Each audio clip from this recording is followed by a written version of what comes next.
Bismillahirrahmanirrahim. Assalamualaikum warahmatullahi wabarakatuh.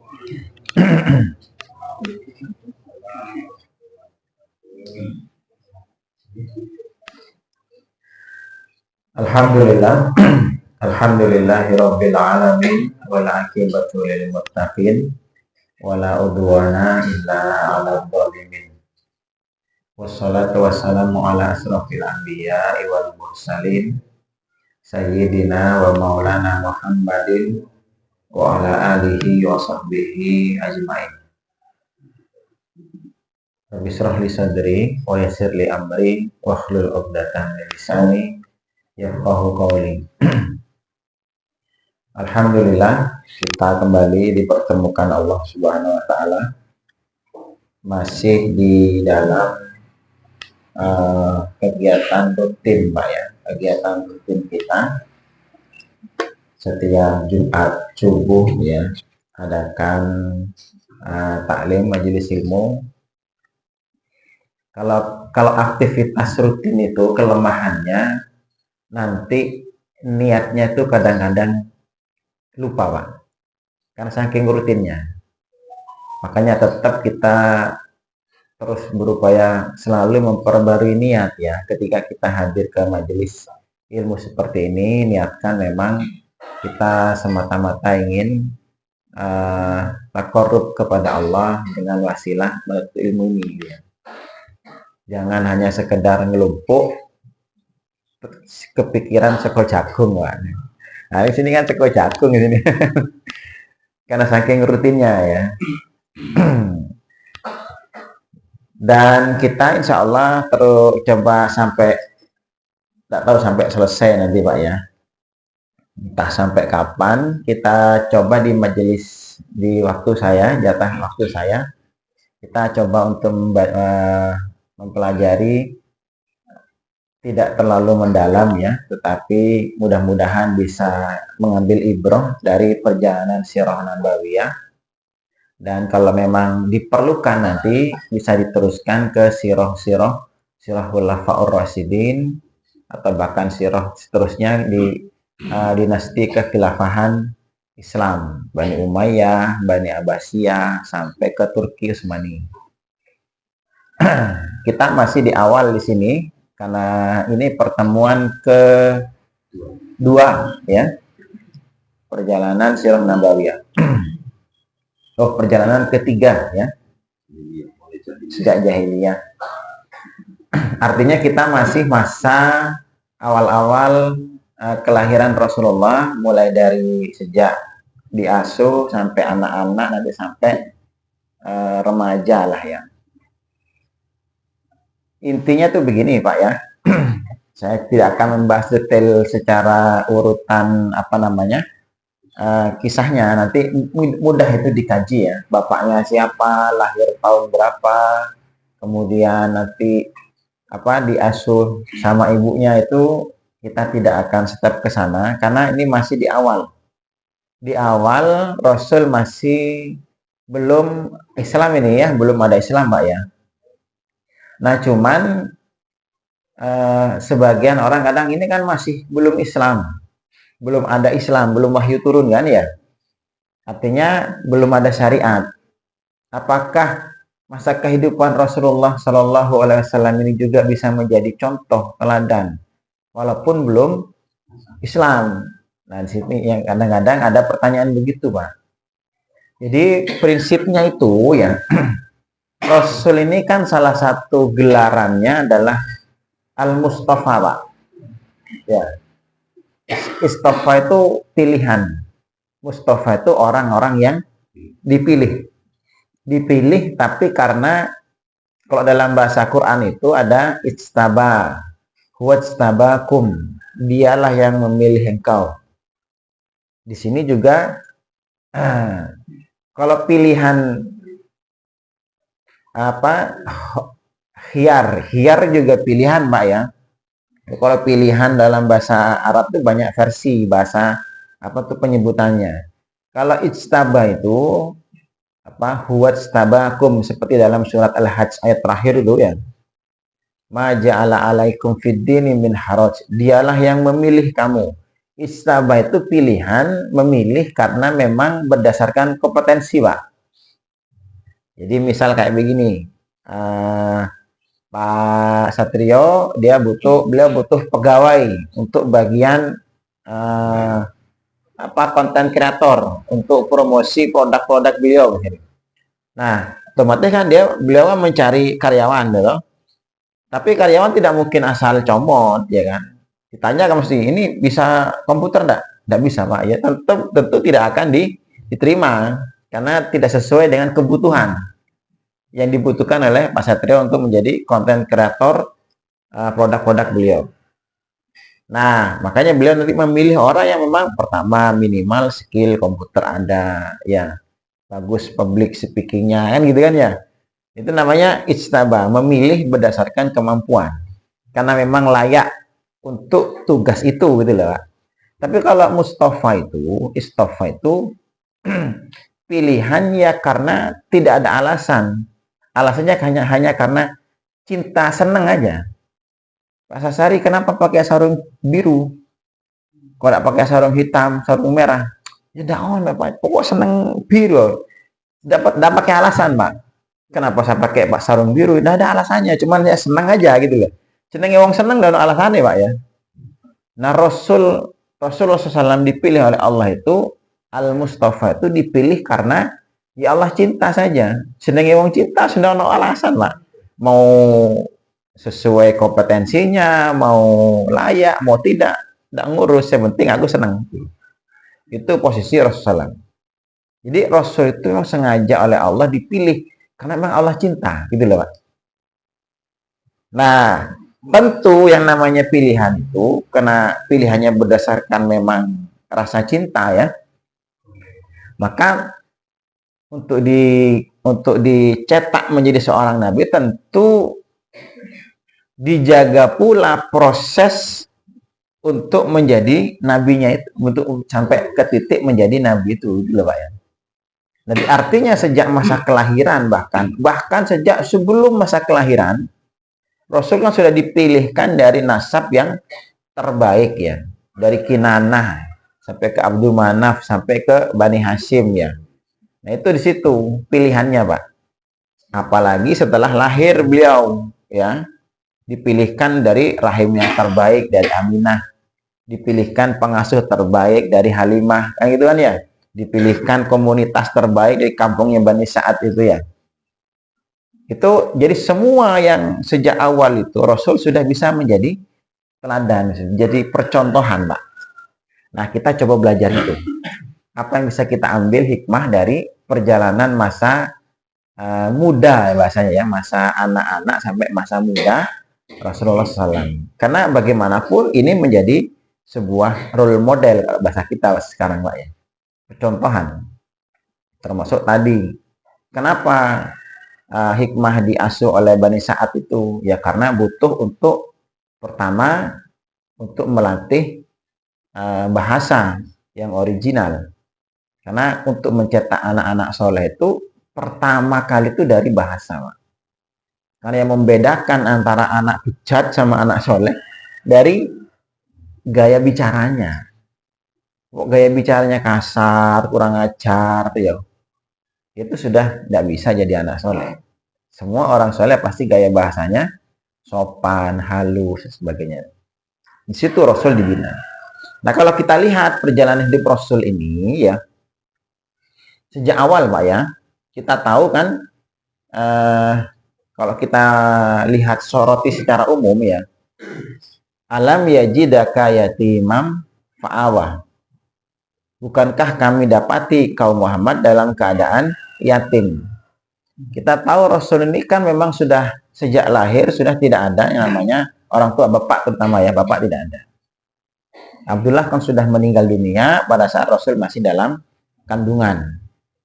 Artinya Rasul ini sebagaimana disebutkan surat Ad-Duha tadi, alam yajidaka yatiman fa'awam. Kami dapati kau dalam keadaan yatim. Artinya kehilangan profil ayah, Pak, dalam hidupnya Rasul. Figur ayah tidak ada. Tetapi ini yang harus kita perhatikan, Pak ya. Walaupun Rasul ini tidak punya figur seorang ayah secara biologis ya, tetapi sosok karakter sifat keayahan itu tidak pernah lepas, Pak, dari diri Rasulullah SAW. Ayah itu kan yang melindungi, yang membina, fungsinya kan begitu, fungsi ayah itu, Pak ya, mendidik, terus memberi contoh, melatih, kan seperti itu fungsi ayah. Nah, Rasul tidak pernah kehilangan fungsi ayah ini gitu loh, Pak. Walaupun secara figur ayah itu secara fisik tidak ada. Ini nanti menjadi pelajaran bagi kita, Pak. Karena salah satu memang metode pendidikan yang terbaik ya. Coba saya tes beginilah ya, contoh ini. Yang berhak, yang lebih layak mendidik anak-anak itu, mendidik anak-anak maksudnya, itu tugasnya ayah apa tugasnya ibu? Ya kan ya? Keliru jawabannya, Pak. Mendidik anak-anak itu bukan tugas ibu. Ibu tidak punya tugas sama sekali dalam rumah tangga, Pak. Tidak belas.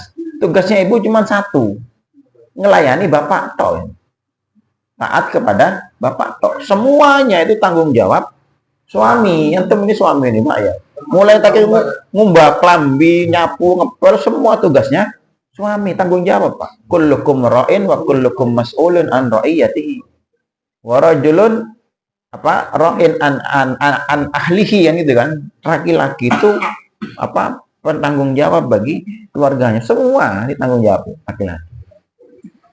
Cuman kan masalahnya kan laki-laki ada tanggung jawab yang lebih besar, keluar mencari nafkah. Maka di rumah itu dibantu sifatnya. Istri itu membantu pekerjaan suami, membantu mencucikan, masak. Ya kalau suami kaya, silakan datangkan pembantu. Bojone ngongkon tuturan tok, Pak. Aslinya begitu tugasnya wanita itu. Kasur, sumur, dapur, kasur. Artinya begitu, Pak. Nah, Rasul ini pendidikan anak itu, Pak ya, itu memang harus ada yang namanya sosok keayahan, Pak. Kalau hilang nanti ini dampaknya besar kepada psikologis, mental, karakter anak. Hilang nanti sifat kelaki-lakiannya, Pak. Rijal itu kan bukan hanya fisik, tapi rijal itu juga sifat. Karakter ke-laki-laki itu hilang, Pak. Rasul ini tidak pernah hilang, Pak. Sosok karakter seorang ayah sejak bayi. Cobalah kalau kita lihat ya. Pertama dari awal diasuh oleh Bani Sa'ad, Halimah Sa'diyah. Standar pengasuhan itu, standar penyusuan itu kan 2 tahun. Ya toh? Setelah 2 tahun kan harus dikembalikan. Harusnya disampaikan dikembalikan ke orang tua. Tapi Halimah kan mengajukan proposal, Pak, waktu itu, Pak, ke keluarga Nabi. Mengajukan proposal untuk minta tambahan ngasuh lagi. Kalau orang mengajukan proposal, iya, sampai kepingin ngasuh mana? Artinya dia mengasuhnya itu memang benar-benar ada kecintaan atau karena tanggung jawab? Karena pekerjaan? Karena pekerjaan, karena cinta, Pak. Kalau hanya sekedar bekerja, wis mari menggaweane. Kenapa? Akhirnya sama didesak kan sama Aminah kan? Didesak. Kenapa sih kamu kok minta tambah untuk ngasuh Muhammad ini gitu? Ternyata akhirnya ngaku Halimah kan, kami mendapatkan keberkahan dalam keluarga kami, dampak dari mengasuh Muhammad ini. Artinya kecintaan Halimah Sa'diyah itu kepada Nabi Muhammad luar biasa, Pak. Sedangkan Halimah Sa'diyah kan ada suaminya. Jadi sosok suami Halimah Sa'diyah ini berpengaruh kepada pendidikan, pembentukan karakter Rasulullah. Sudah mulai diajak kan kehidupannya kan beternak, wedhus sampai. Itu kan tidak mungkin wanita yang bala wedhus. Jadi ngajak ke lapangan, main layangan, mungkin gitulah kalau sekarang, Pak ya. Itu sosok profil ayah, dan tentu keluarga ini keluarga yang sangat menyayangi betul Rasulullah SAW. Nanti ketemu di Mak. Ketemunya nanti di Perang Hunain, Pak. Tahun ke-10 kenabian. Di Perang Hunain nanti, Pak. setelah lewat berapa tahun Rasul jadi nabi, diutus 23 tahun. Ini masih kecil sampai umur 40 tambah 23. Setelah 63 tahun nanti ketemu, Pak. Bagaimana kecintaan Rasul kepada keluarga Halimah Sa'diyah. Karena itu di perang Hunain itu yang menjadi tawanan kaum muslimin itu adalah sukunya Bani Sa'ad ini, sukunya Halimah Sa'diyah ini. Kemudian mereka request kepada Rasul, ya Rasul, engkau kan dahulu pernah tinggal bersama kami, tolonglah kami dilepaskan. Dilepaskan, Pak, coba. Setelah lewat berapa puluh tahun ini ya, Halimah Sa'diyah ini, Pak, keluarganya Halimah Sa'diyah. Nah, itu satu ya. Jadi sejak kecil kecintaan Rasul ini sudah memang tidak punya bapak loh, Pak ya. Kita ngajinya kayak gini sirahnya, Pak. Kita ambil librohnya, ya. Tapi sosok kebapaan itu tetap ada pada diri Rasulullah. Setelah 5 tahun pulangan, dikembalikan diasuh sama ibunya. Karena kan tadi, karena ada kasus pembelahan dada itu, Pak, Halimah roto gemeter. Iki ndangan kok mati temenan gitu kan. Karena ada laporan kan bahwa Nabi Muhammad dibelah dadanya oleh 2 orang gitu. Waktu itu kan Jibril sama Mikail, Pak. Itu apa berita dari temannya? Dari temannya. Temannya konco Dulin. Ya? Iya, teman Duline, Pak. Kan Rasul masih anak-anak waktu itu. Masih umur 5 tahun. Kan 2 kali Rasul itu dibelah dadanya, Pak. Waktu itu ya sama waktu sebelum Isra Mi'raj. Ya, dicuci dulu. Jadi bersihkan. Nah, itu kan laporan koncone, Pak. Konco Duline, Pak. Iya, temannya bermain yang laporan, anak-anak juga ya. Waktu 5 tahun. Akhirnya kan khawatir Halimah itu kan. Saking khawatirnya sampai akhirnya saking sayangnya takut terjadi apa-apa pada diri Rasulullah, Pak. Jadi dikembalikan. Aslinya enggak gelem sih, Pak.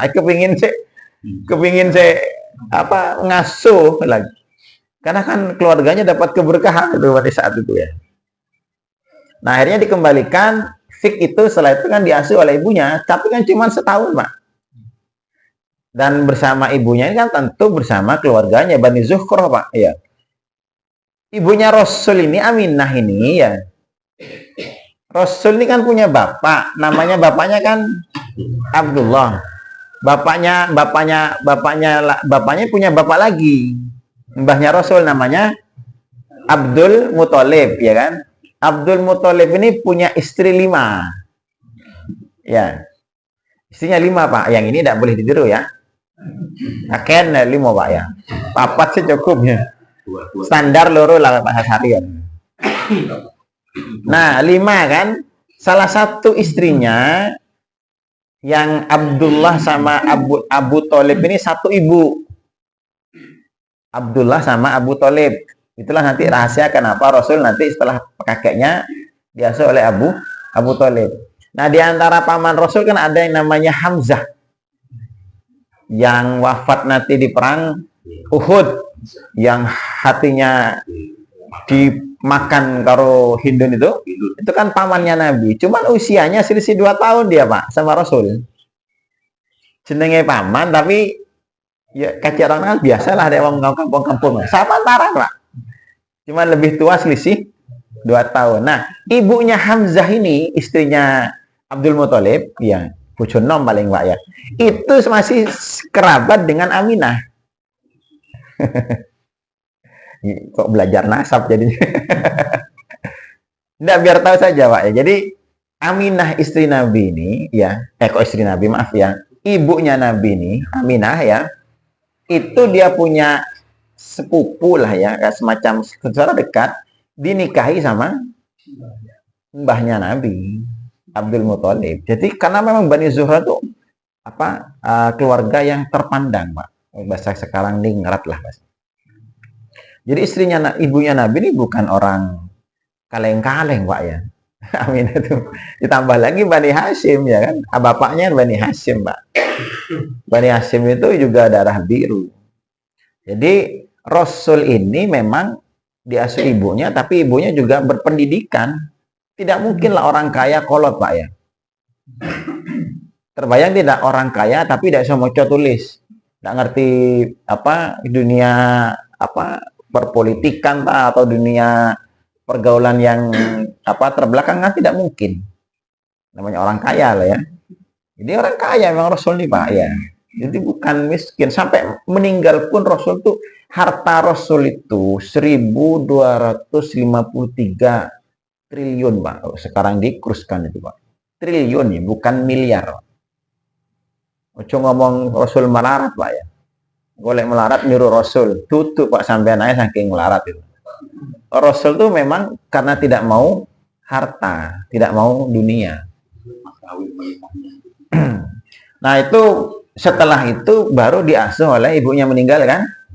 Usia Rasul dari sampai 6 tahun ibunya kan meninggal. Setelah itu baru diasuh oleh kakeknya Abdul Muthalib. Nah di sini Pak ya.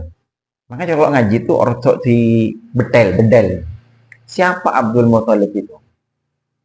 Kalau kita lihat profil di Mekah itu, orang paling berpengaruh se-Mekah ya Abdul Muthalib Pak. Bahkan nanti ketika Abdul Muthalib ini wafat, sampai seterusnya itu tidak ada penggantinya. Maksudnya tidak ada orang yang layak, punya kemampuan, skill, wibawa yang persis seperti Abdul Muthalib. Bahkan Abu Thalib pun tidak layak. Karena pengganti Abdul Muthalib nanti setelah wafat itu anaknya yang namanya Zubair. Zubair bin Abdul Muthalib. Itu bukan Abu Thalib Pak ya. Abu Thalib itu tidak terlalu menonjol Pak. Nah, Anda perlu tahu ini. Jadi Abdul Muthalib itu kakeknya Rasul itu orang, kalau bahasa sekarang orang nomor 1 lah gitu di Mekah Pak. Dan dia itu kan punya biasa punya geni lungguhan itu apa namanya? Singgasana ya kalau raja itu ya.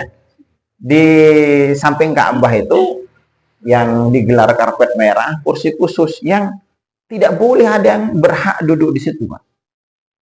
Kursi khusus lah untuk penguasa. Ya. Tidak ada yang boleh, bahkan cucu-cucunya, anaknya bahkan tidak ada yang berani duduk di situ Pak. Nah Rasul itu kan ketika usia 6 tahun ya, 6 tahun, 7 tahun, sampai usia berapa diasuh? Kan ini kan standar, sampai usia 8 tahun Pak. 2 tahun diasuh paman, mbak kakeknya itu. Rasul usia 6 tahun sudah anak-anak kan ya. Sudah paham lah bahasa orang sekarang, kalau sekarang TK atau SD kelas 1. Itu kan ketika main Rasul itu bahkan duduk-duduk di kursi khusus penguasa itu sampai kan dimarahi sama paman-pamannya itu, sama Hamzah, sama Abu Thalib. Lele, ojo lungguh kuno le. Kan waktu itu Abdul Muthalib ini buta Pak. Sudah buta, entah buta karena penyakit apa. Sehingga karena ada rame-rame, ada apa? Kenapa rame-rame kan? Iku Pak, ono sing longgo ndek ngene kursine sampean masa kita gitu lah Pak ya, enaknya Pak ya. Kan tidak ada yang berani duduk di situ Pak. Loh siapa? Siapa itu? Muhammad. Sudah biarkan kalau Muhammad, karena memang dia layak duduk di situ Pak. Bayangkan Pak, anak kecil tidak ada orang yang bisa tepat duduk di situ, yang lain tidak berani, tidak diperbolehkan. Ketika Nabi Muhammad main di situ duduk-duduk, bahkan dipuji oleh Abdul Muthalib. Kira-kira psikologisnya gimana? Anaknya itu Pak, bukan firasatnya. Kalau anak kecil dapat perlakuan begitu, usia 6-7 tahun lah Pak ya, kan ada kebanggaan dalam dirinya Pak. Tidak minder bahasanya ya kan. Kalau digegir kan minder Pak. Disentak kan minder. Tapi malah dipuji, bahkan memang dia layak nanti yang duduk di situ. Artinya sejak kecil sudah dibina Pak. Apanya itu? Kepercayaan dirinya, ya kan? Mentalnya sudah terbentuk. Ada profil ayah di situ Pak. Satu ya. Yang kedua, begini Pak. Coba bayangkan dulu.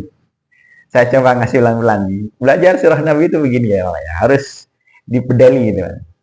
Kalau Abdul Muthalib ini kan orang nomor 1 di Mekah, ya kan? Kira-kira kalau gaul mereka, dia kalau gaul ngopi, ngobrol, cangkruan, kira-kira apakah mau cangkruan sama tukang becak? Atau sama tukang sapu sampah, tukang sapu jalanan?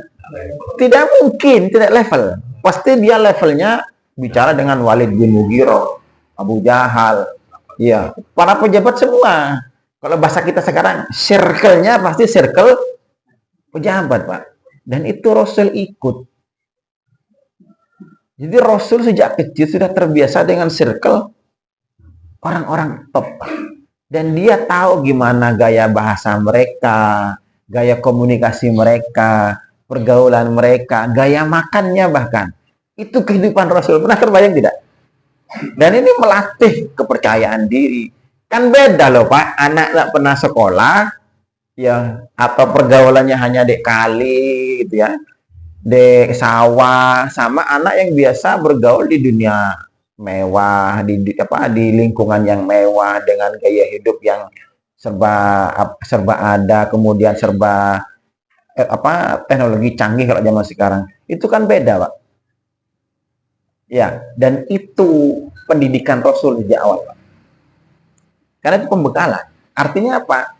Yang namanya keberanian, orasi, gaya bicara, prestis, itu sudah terlatih sejak kecil. Walaupun tidak ada ayah Rasul itu, tapi karakter seorang ayah tetap terpenuhi. Alam yajidaka yatiman fa'awa.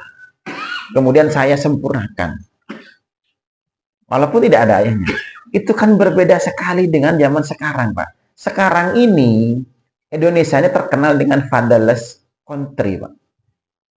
Negeri tanpa ayah. Kenapa? Walaupun ada sosok ayahnya, tapi tidak pernah ada karakter, pendidikan dari seorang ayah itu. Sehingga yang muncul generasi-generasi yang lemah. Kalau laki-laki itu kan tegas, pemberani, sat-sat kan gitu kan Pak ya, kalau sama sekarang Pak ya. Terus tangkas. Jadi dia tidak mencela-mencela, itu kan karakter laki-lakian. Sekarang ini di kita Pak ya, ayahnya ada, tapi tidak pernah hadir dalam kehidupan sosok, dalam profil dalam kehidupan anak itu, figurnya itu Pak. Setiap hari anak malah lebih banyak berinteraksi dengan ibu. Sejak kecil saya ngasuh ibu. Mulai dari balita, melebu TK, melebu PAUD, saya ngasuh gurunya wanita maneh. Masuk SD gurune wedok maneh. Rata-rata wedok. Akhirnya muncullah generasi-generasi yang lebih alay, Pak. Ya. Wedok-wedokan. Betul tidak nih, Pak? Kemana ayah cobalah kalau yang guru-guru, Pak Hasari guru, Pak. Kalau ada pertemuan di sekolah, sing hadir bapak apa mak?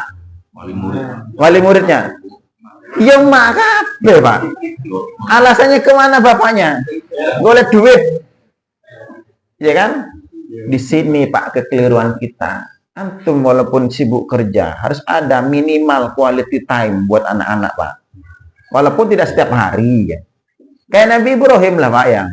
Kenapa Nabi Ibrahim itu bisa sukses mendidik Ismail jadi anak soleh sampai disembelih juga mau itu. Coba saya sedikit ngambil pelajaran dari peristiwa ini ya. Berapa kali Nabi Ibrahim itu interaksi dengan Ismail itu, Pak? Apakah setiap hari? Tidak ada, karena ini bapaknya sering dinas luar kota, Pak. Karena Ibrahim kan tinggal di Palestina ya.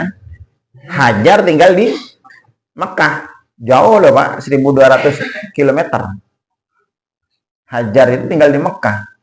Ismail sama Ibrahim itu hanya ketemu beberapa kali. Satu ketika di Teledek Lembah Mekah ya kan ya. Satu.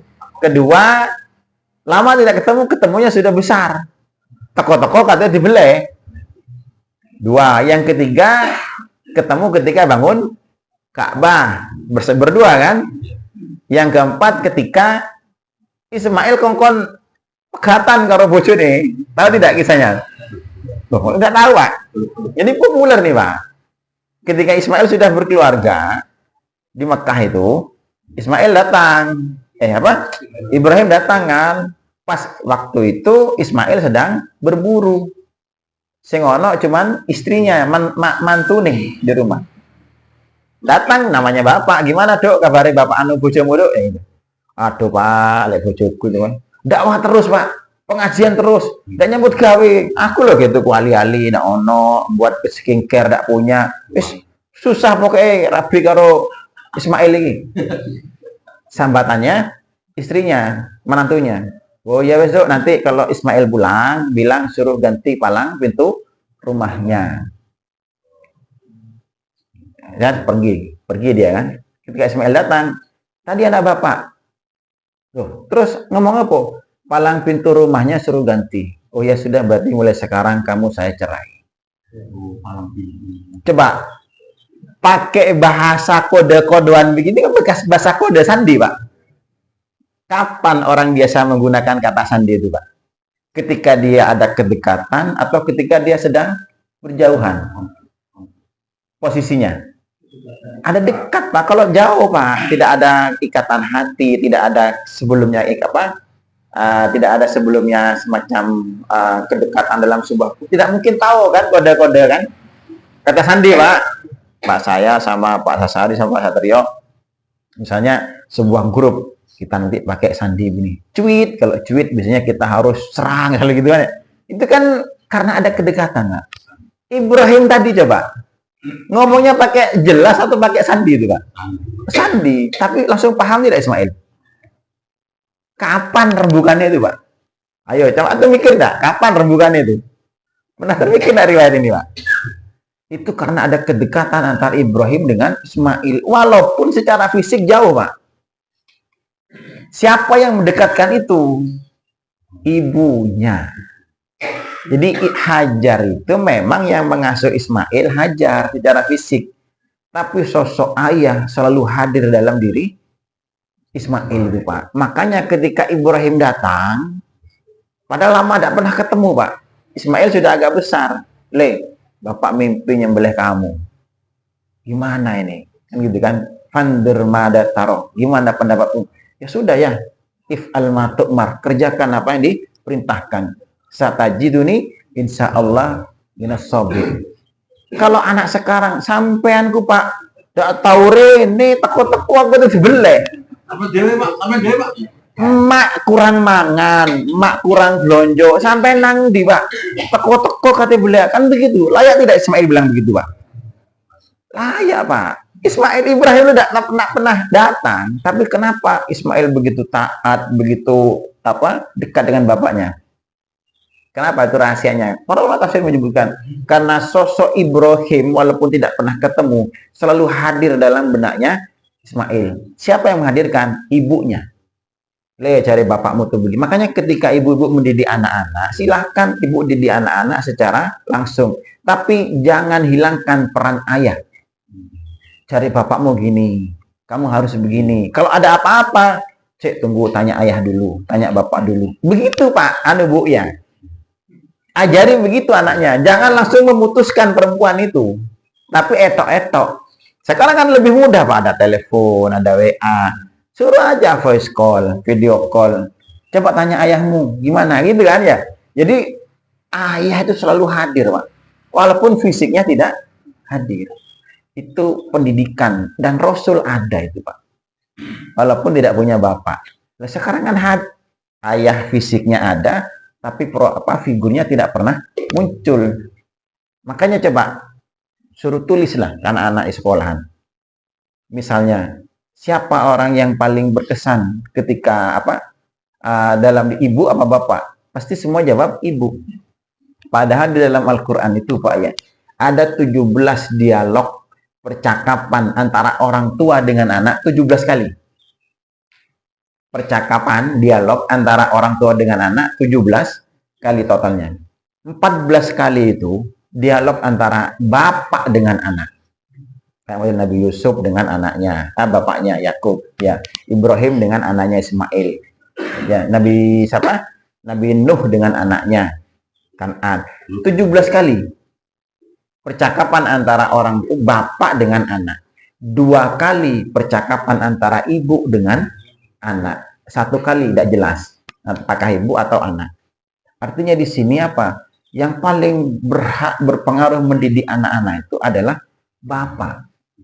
Jadi figur bapak harus hadir. Sampean silahkan cari uang kerja, tapi didik istri sampean agar selalu menghadirkan sosok bapak. Kan nanti ketangkasan, keberanian itu dari bapak, Pak. Kalau ibu kan lembut kan, lembut, baperan, kan gitu kan ya. Lah cocok kan baperan, Pak. Makanya kalau bapak-bapak gini nih baperan, sampean mending rokan aja, Pak. Ini rada kasar saya, Pak ya. Karena sering banyak bapak-bapak sering baperan. Bapak-bapak itu logika, Pak, bukan baper, Pak. Kalau ibu wajar, karena memang peka mereka hatinya. Kalau bapak-bapak itu logikanya panjang, Pak. Jadi baper tuh belakangan lah bapak. Lek bapak disindir didik mau teko pengajian. Rokan aja lah, Pak ya. Kita ini kan laki-laki. Itulah kenapa jadi pemimpin kowam. Ya. Kenapa? Logikanya panjang, Pak. Dia bisa memilih mana yang ini harus saya kesampingkan, ini yang saya dahulukan. Dia tahu. Nah, pendidikan anak itu harus hadir itu, Pak. Itulah kenapa Rasul nanti menjadi yang tegas, tangguh, ya kan, pemberani. Dari profil Abdul Muthalib. Namanya pemimpin loh, Pak ya. Biasa bergaul dengan para pejabat, biasa mereka. Gaya minum, gaya makan kan beda loh, Pak ya. Kalau pejabat kan beda gaya minumnya, Pak. Tapi setidaknya gaya bahasanya kan beda loh. Gaya ngomongnya. Itu dipelajari sama Nabi Muhammad. Sejak kecil sudah, Pak. Ya. Karena circle-nya circle kelas pejabat itu, Rasul itu. Setelah itu, wafat pakainya diasuh oleh pamannya Abu Thalib lagi, Pak. Abu Thalib itu, Pak ya. Misalnya, kan Abu Thalib itu banyak anaknya kan. Ada Ja'far, ada Ali, kan. Anaknya kan juga banyak anaknya. Cuman melarat Abu Thalib ini, Pak. Tidak suki, Pak. Tapi Abu Thalib ini ya, itu jauh lebih sayang kepada Rasulullah dibandingkan kepada anak-anaknya sendiri, Pak. Jadi sosok kasih sayang seorang bapak itu merasakan kehangatan itu ada Rasul itu, Pak. Kalau makan, waktunya makan itu ya, makanan sudah disiapkan. Misalnya Rasul sedang main, anak-anaknya mau makan, tidak boleh makan. Karena Ali, Ja'far tidak boleh, semua anaknya tidak boleh makan sebelum Rasul makan. Itu sejak kecil digitukan sudah. Bayangkan coba, ketika anak dibanggakan begitu, Pak. Yang muncul apa? Kepercayaan diri, ya kan? Dia merasa tetap walaupun tidak punya ayah, tapi seperti dinomorsatukan. Ini pengaruh loh ke mental, Pak. Makanya lah anak digigit terus kan lama-lama kan minderan, Pak, ya kan? Bolak-balik disentai, digetak. Dia tidak punya kepercayaan diri. Tapi kalau selalu dinomorsatukan sebagainya itu muncul, Pak. Di sini pelajarannya, Pak ya. Kenapa diasuh kakeknya, kenapa diasuh paman. Belum lagi nanti ya diasuh Abu Thalib ini kan sampai usia menikah terus bareng Abu Thalib, ya kan ya. Rasul ini kita belum bahas secara spesifik nanti, Pak ya. Spesifiknya nanti, Pak ya. Secara umum dulu nih, Mas. Masa remaja, masa anak-anak. Rasul kan diajak apalagi menggembala kambing, ikut traveling ya. Ini salah satu metode pendidikan anak laki-laki, Pak. Kenapa Rasul tuh ya menggembala kambing ya? Cobalah menggembala kambing ini. Menggembala kambing ini antum taunya kayak apa ini, Pak? Angan wedhus, jangan bayangkan angan wedhus seperti sekarang. Ini saya ajak ngaji agaan ini, Pak ya. Atau detail titik lah. Menggembala kambing Rasul itu profesional, Pak. Usia 12 tahun. Usia 12. Bukan usia 8, Pak. Usia 12. Sudah menggembala kambing tapi profesional. Kenapa? Rasul itu bukan menggembala kambing main-main, Pak. Rasul pernah dalam hadis menyebutkan kuntu ar'aha bil qararid li ahli Mekah. Saya ini pernah menggembala kambing, kan kata Rasul yang begini. Ma ba'asallahu nabiyyan illa ra'al ghanam. Tidaklah Allah mengutus nabi melainkan semua nabi pernah menggembala kambing. Termasuk engkau ya Rasul? Iya. kuntu ar'aha bil qararid di akhir Makkah. Saya ini pernah mengembala kambing dengan upah beberapa kirot miliknya para orang-orang kaya di Mekah. Begini Pak ya. Mengembala kambing dengan upah beberapa kirot. Kirot itu 1/4 dari 1/6 dinar. Coba dihitung. Upahnya 1/4 dari 1/6 dinar. 1 dinar itu sekarang beratnya itu 4,25 gram emas. Kalau sekarang emas antam, fine gold itu sekarang kan sampai 2 juta. 2 juta sekarang. 2 juta. Lah kalau 4,25 gram berapa? 8,5 ya kira-kira hampir 8,5 lah. Ya, hampir 8,5. Anggaplah 8 juta Pak ya. 1/6-nya dari 8 juta berapa? 1/6-nya 8 juta. 1 juta 250 ya. Sekitar 1 juta 300. 1/6-nya. Nah, dari 1 juta 300 itu 1/4-nya Pak. Berarti sekitar 350-an. 1 kirot Pak. Kata Rasul, kuntu ar'aha bil qararid. Saya itu mengembala kambing dengan upah beberapa kirot. Jamak loh Pak ya. Jamak dalam bahasa Arab itu lebih dari 3. Minimal 3. Anggaplah 3 kirot. Anggap 1 kirot 350. Berapa berarti? 1 jutaan. Jadi Rasul itu ongkos menerima upah untuk mengembala kambing angon wedhus itu 1 juta. Sekarang ono ndak angon wedhus bayaran 1 juta, Pak? 1 itu Pak ya. Kalau upahnya 1 juta misalnya sekarang, misalnya Pak Sahari punya wedhus mau diangonkan ke Pak Agus, diupah 1 juta. Bayangkan wedhus piro kira-kira sing dingono, Pak? Ono telu? Rugi lah, Pak. Masa cuma telu upahnya 1 juta? Apalagi orang kaya. Tidak mungkin orang kaya. Sekarang saya tanya begini, kalau ada orang punya 10 kambing, kaya apa tidak? Ya ndak kaya, Pak. 10 kambing nek sak kambing 2,5 juta, ya selawe juta itu tuh kaya, Pak. Itu biasa. Orang-orang kaya di Mekah itu kalau punya kambing minimal 50, 100, itu standar, Pak. Jadi Rasul itu angon wedhus itu bukan 1, 2. Betul terbayangin 1, 2 kan? 50, 70, 100 rata-rata standar rata-rata. Makanya upahnya agak besar. Ya. Itu profesional Rasul itu, Pak. Jadi umur 12 sudah tenaga profesional, punya skill mengembala kambing. Makanya sekarang beginilah logikanya, Pak ya. Kalau Pak Sasari ini punya kambing 50 misalnya. Kira-kira dia kalau mencari tukang angon wedhus, sak karepan, pokok gelem, pokok ono atau milih-milih? Mau ngupah orang, Pak, antum punya kambing 50, 100. Mau ngupah orang untuk angon, digawa nang lapangan. Antum milih wong sak karepan, pokok gelem atau milih yang punya skill?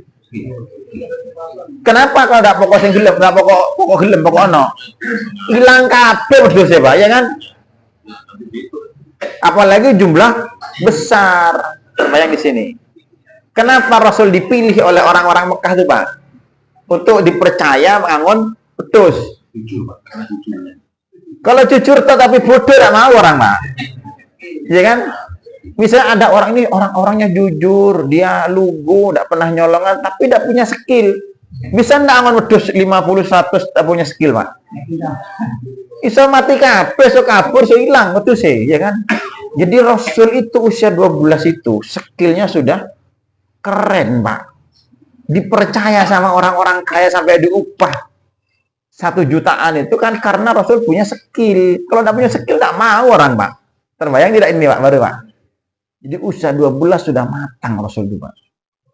Kalau anak sekarang jangan usia 12, Pak. Usia 20 ngangon wedhus lemek siji gampang, Pak ya. Tapi masa angon wedhus 1 upaya 1 juta. Larangan wedhus ya, Pak ya. Larangan upaya karo wedhus ya kan. Ngingu 100 gitu ya. Ya susah, Pak, bagaimana mau ngarahkan, gimana mau carikan tempat gitu. Terbayang tidak, Pak? Apalagi angon bebek, Pak, nambah ruwet. Iya lemnya siji gampang. Kalau bebeknya sampai 100, ini bingung Pak ya kan? Artinya begini Pak, Rasul usia 12 itu skillnya sudah top Pak. Tidak semua orang bisa loh Pak ya, seperti itu. Kenapa? Dari sosok ayah tadi Pak yang mendidik Pak. Lah ibu masa mau mendidik angon wedhus? Lah ibu mendidik masak tadi nih Pak ya. Goreng tempe, kayak sambel, masak sego jago kan gitu Pak. Itulah kalau anak-anak ada sosok ayah Pak. Pendidikan tuh Pak. Nah kalau kayak kita kalau Pak Citro diajari bongkar mobil, ini diajari ngecat, diajari ngelas kan gitu. Skill kebapaan. Sampai di sini bisa nangkap tidak? Kenapa Rasul walaupun yatim, alam yajidaka yatiman, tapi fa'awa, kata Allah.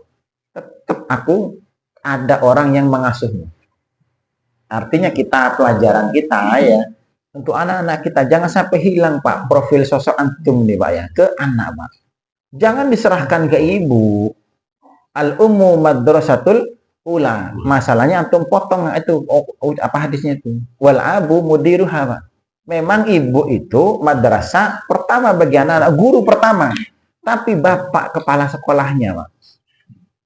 Sekarang guru bisa tidak mengajar tanpa kurikulum? Tidak bisa. Kurikulum yang buat siapa? Yang nyusun kepala sekolah. Memang di rumah yang mendidik anak-anak istri kita, ibunya. Tapi atas arahan, petunjuk, instruksi dari bapaknya. Jangan lepas antum pendidikan anak itu. Ini yang saya katakan Indonesia kita sekarang fatherless Pak. Ada sosok figur sosok ayahnya, bapaknya, tapi hilang. Makanya sekarang ini bukan yatim bukan yatim biologis Pak, tapi yatim sosial. Saya sering bilang begitu. Anak-anak sekarang ini banyak yang yatim. Tapi bukan yatim biologis, ono bapaknya, tapi kayak ndak duwe bapak. Karena bapaknya sibuk nyupir, Pak. Ya. Nyupir. Tak boleh. Di situ salah satu pelajarannya istimewa nih, Pak ya. Ini kita harus cek betul ini. Ya. Kaitannya dengan seorang istri. Ini ya kenyataan juga di rumah tangga kita juga pernah. Istri yang selalu menghadirkan sosok suami di hadapan anak. Tadi kan meskipun suaminya jauh. Iya. Meninggalkan, tapi istri itu kadang-kadang menghadirkan sosok. Tapi dengan kata-kata menghadirkan sosok ini positif apa negatif? Harus positif, negatifnya jangan ditunjukkan. Kalau ini negatif apa positif? Awas, anda bapakmu kan, nah gitu ya. Ada betul kali. Tak kenal bapakmu gitu kan itu kan gitu Pak ya. Jadi ibu istri itu kadang begitu. Tak kenal bapakmu gitu. Berarti bapak sudah membeti Pak. Dua kadang gini, ojo mangan iki kanggo iwake. Iwake kanggo bapakmu iwake. Sampai disingkitno barang Pak. Ya. Gimana itu? Ya. Jadi tidak boleh Pak kita itu apa istilahnya itu menghadirkan profil negatifnya bapak, tidak boleh, jangan. Ojo koyo bapakmu. Kowe payah Pak. Pak, harus muncul anak-anak. Kamu ingin jadi siapa? Saya ingin jadi seperti bapak. Harus begitu Pak. Sampai ayo coba bapakmu ini susah Pak ini Pak ya.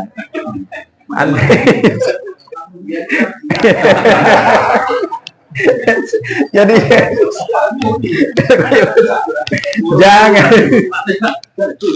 jangan begitu, ibu-ibu ya terutama. Jadi harus selalu, makanya kan begini fungsinya dalam rumah tangga, sedikit menyimpang ya agar tahu Pak.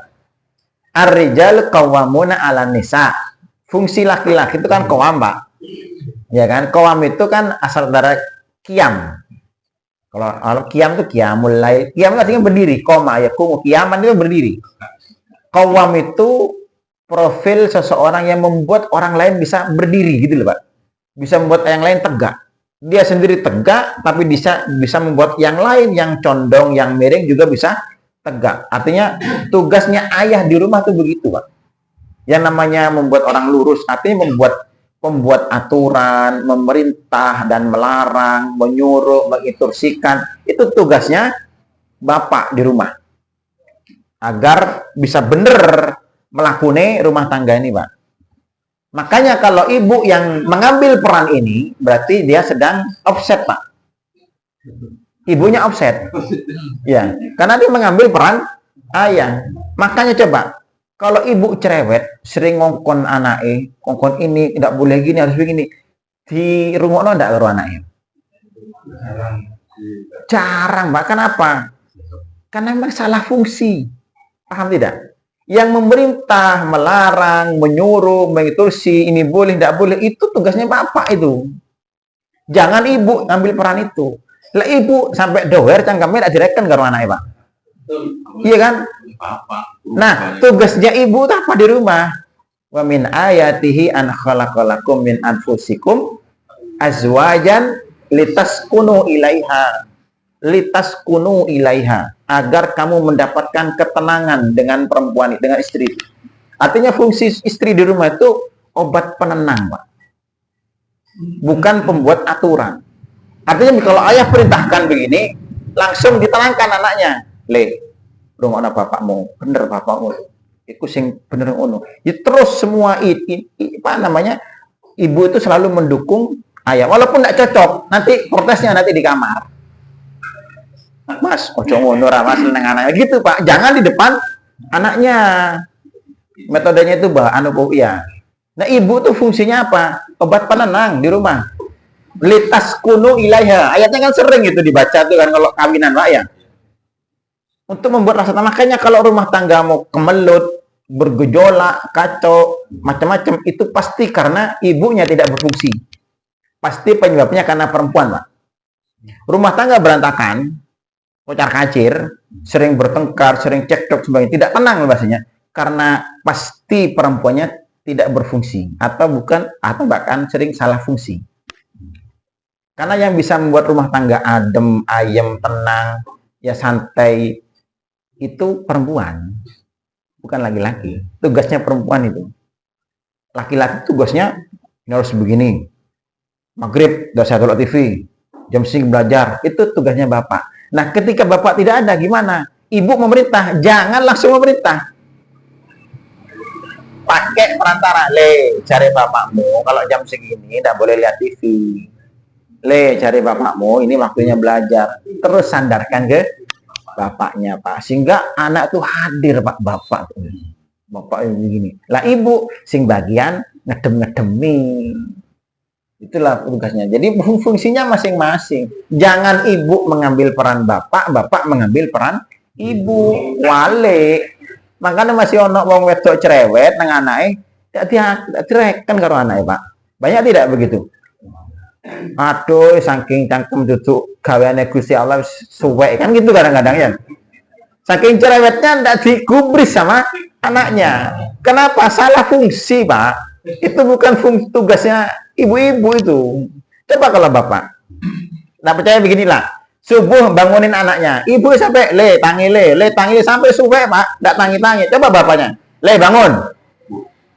Langsung bangun kan gitu kan. Di rumah tuh begitu. Saya juga sama, Pak. Ibu yang gugai berkali-kali tidak jalan. Cek molet. Bangun le. Langsung tangi, Pak. Karena beda, Pak. Karena tugasnya itu. Ya. Tugasnya bapak itu, Mas. Jadi ketika bapak melarang dengan ibu melarang, itu beda itu. Jadi permasalahan rumah tangganya. Memang jalurnya ke sana untuk membentuk karakter ke laki-lakian itu, Pak. Ya, laki-laki itu kan memang tadi nyambung karena Rasul itu kan dari situ, Pak. Nah, waktunya habis nih, Pak ya. Insyaallah kita sambung sedikit-sedikit aja nanti.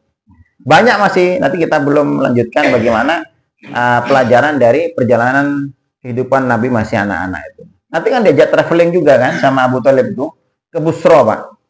Bukan Rasul berdagang, belum berdagang Rasul itu. Nanti Rasul berdagang itu usia remaja. Usia 20, 21 itu. Ini diajak traveling. Karena waktu itu dia melihat Rasul itu merengek-rengek ke Abu Thalib minta ikut. Ketika Abu Thalib mau berdagang ke Busra. Busra itu pinggiran kota Damaskus, Pak. Sekitar 1.300 km dari Mekah. Perjalanan anak usia 12 tahun, traveling, bukan naik Kijang Innova atau Panther atau Pajero gini, Pak ya. Unta, Pak.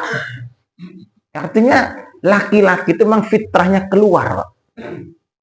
Kalau wanita fitrahnya dalam rumah. Makanya ayatnya waqarna fi buyutikunna wala tabarrusna tabarrujal jahiliyatil ula. Wanita itu tinggallah kamu di rumahmu. Karena surganya wanita ada di rumah. Tapi kalau laki-laki, namanya laki-laki, bahasa Arabnya apa laki-laki? Rijal. Bahasa Arabnya kaki apa? Rijelun kan ya? Sama seakar kata rijal, rijelun. Rojulun kalau jamak. Karena laki-laki itu kenapa seakar kata dengan rijlun, kaki? Karena memang karakter laki-laki itu seperti kaki, Pak. Apa? Tidak bisa diam. Terus bergerak kemana-mana. Makanya wong lanang dumpe turu-turuan atau ada jeroma itu, Pak. Itu bukan laki-laki itu, Pak. Pengajian atau tidak gelem bukan laki-laki, Pak. Laki-laki itu memang gerak kemana-mana. Makanya disebut rijal. Langkahnya panjang. Iya, seakar kata dengan rijelun, kaki kan. Kaki itu tepat untuk alat untuk bahan tubuh, anggota tubuh untuk melangkah, juga menjadi penopang tubuh kita kan gitu kan ya. Laki-laki itu menjadi penopang di keluarga. Fungsinya begitu, Pak. Nah, Rasulullah diajari itu sejak usia 12.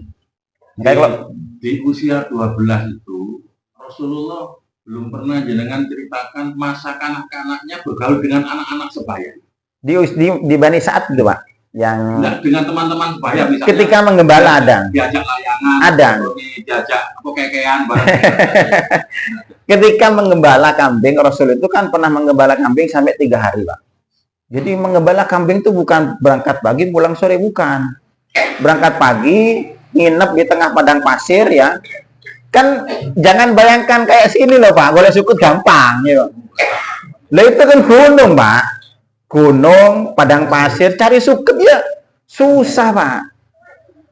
Sehingga Rasul harus bermalam kadang-kadang. Nah, mana suatu malam itu, suatu hari itu ketika di bukit perbukitan Mekah mendengar suara tabuh-tabuhan, nyanyi-nyanyian, Pak, dari kejauhan. Ada apa itu kata Rasulullah? Kata Muhammad udah ya. Bareng temannya dia, yang cerita temannya nih, Pak. Oh, itu sedang ada pesta pernikahan. Karena memang kalau pesta pernikahan tuh biasa ngadakan musik, tarian, nyanyinya joget-joget. Itu zaman jahiliyah begitu, Pak. Nggak tahu sekarang ya. Salihu itu, Pak. Hah? Salihu. Ya berarti sekarang jahiliyah bisa. Nyambung sekarang.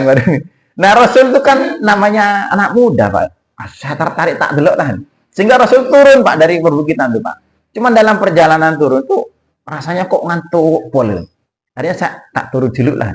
Akhirnya Rasul tertidur sebentar, Pak. Aslinya mau datang lihat orkestra itu, Pak ya. Akhirnya tertidur, bangun, Rasul itu bangun ketika matahari sudah panas. Artinya yang dibuat ngantuk oleh Allah tidak sampai datang ke tempat-tempat joget-joget kayak begitu. Kenapa? Maksum, Pak, dijaga. Sampai masih mudanya pun sudah dijaga dari perbuatan-perbuatan rendah, hina, apalagi maksiat. Belum ada, Pak, belum ada. Nanti kan umur 40 baru ada wahyu. Ini belum ada Islam, masih jahiliyah. Tidak ada. Aturan apa, Pak? Ya termasuk mungkin dari sosok ayah. Oh, itu kan memang iya, memang. Karena Rasul itu kan jadi prototipe lah, Mas. Jadi suri toladan, role model, bahkan sejak baru lahir gitu loh, Pak. Itu maksudnya. Itu yang perlu kita ambil pelajaran. Cuma tidak terlalu detail, Pak ya. Itulah kira-kira sementara sedikitnya. Nanti kita bahas Rasul bisnis, Pak. Kayak apa Rasul berdagang itu. Itu juga perlu nih, Pak ya. Karena luar biasa itu, Pak ya. Kalau baca di buku susah tuh, nggak nyambung. Dari Pak Hatrion gitu. Nggak nyambung. Sementara itulah dari saya. Mohon maaf kurang lebihnya. Assalamualaikum warahmatullahi wabarakatuh.